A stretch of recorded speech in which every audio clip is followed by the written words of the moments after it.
বাঙালির oxygen food and talk, তাই বাংলার ঘরে ঘরে মুখরোচক। জিতু কমল ও নবনীতা দাসের পুরনো সম্পর্ক কি আবার ফিরছে?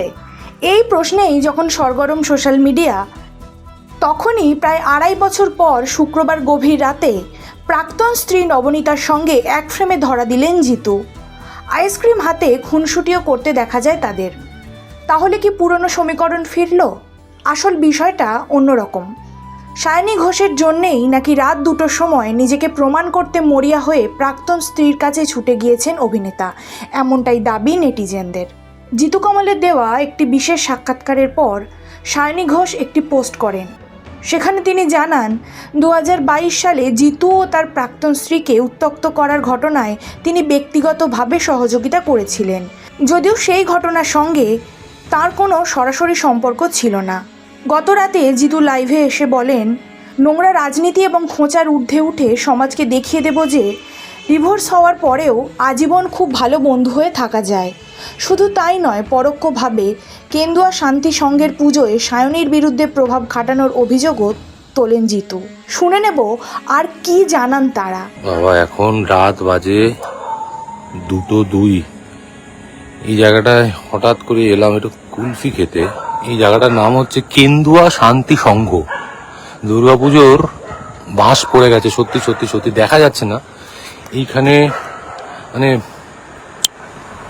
বেসিক্যালি এই জায়গাটায় আরে ওই আমার চুয়াটিস ছিল ভালো, মানে দুর্দান্ত। ও তো পলিটিক্স করতে চলে গেছে, আমার এখনো মানে নামই মনে পড়ছে না।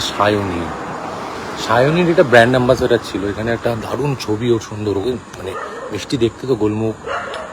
এবারে দেখলাম ব্র্যান্ড অ্যাম্বাসেডারে ওর মুখের জায়গায় বাঁশের ছবি দিয়ে দিয়েছে। কি হয় মানুষের! আমি একা একা কথা, আমি লোক ভাববে একা একা কথা বলছি। অনেকদিন বাদে একটা বন্ধুর সাথে দেখা হয়েছে। যাই হোক, বন্ধুকে ফোন করে রাত্রিবেলা হঠাৎ মিট, আমি কুলফি খেতে দাঁড়িয়েছি, তারপর শুনলাম যে এই জায়গাটা তো ভীষণ পরিচিত, তার জন্য ঘোষ মহাশয়া ফোন করেছেন এবং কুকর্ম করেছি আমি দিনের পর দিন লোকের সাথে। কি করেছো? এখনো কোনো মেয়ের সাথে আমি প্রেম করেছি, এত কিছু করেছি, কেউ বলতে পারবে না আমি কাউকে ওয়ার্ড্রাম করেছি।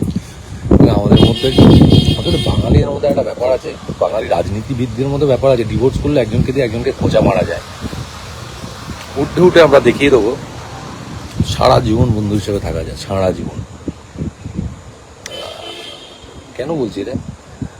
বলতে হবে কেন্দুয়া শান্তি সংঘ। পুজো দেখতে আসুন, কেন্দুয়া শান্তি সংঘ। হ্যাঁ, ফ্রিতে করে দিলাম প্রত্যেক কেন্দুয়া শান্তি সংঘ ফ্রিতে প্রচার করলাম, কারণ প্রত্যেক বছর এখানে তো সায়নীর মুখ থাকে, আসতেই ভয় লাগে, এতগুলো গার্ড। বাবা, ওই পুজো আপনাদের দারুণ হয়। ভুল কথা, এটা সবার পুজো, সবার মুখ থাকার কথা, কিন্তু ছিল তো আরেকজনের। তোমার প্রচন্ড বেশি লোকেদের খোঁজা দাও। সবার পুজো, সবার পুজো, সবার পুজো এটা চলে, বুঝলেন? 2-4। যাই হোক, ভাবছি যে 2-4 এই লোকগুলো কারা, যারা এখন ওরা ঠিক আছে, বন্ধুত্ব অটুট রাখুন নিজেদের মধ্যে। This is the first live we have shared. মানে 3 বছরের থেকে বড় কথা হচ্ছে বন্ধুত্ব অটুট রাখুন। ঝামেলা ঝঞ্ঝাট থাকবে, বন্ধুত্ব অটুট রাখুন। বলেছিলাম আমি ওকে। Thank you.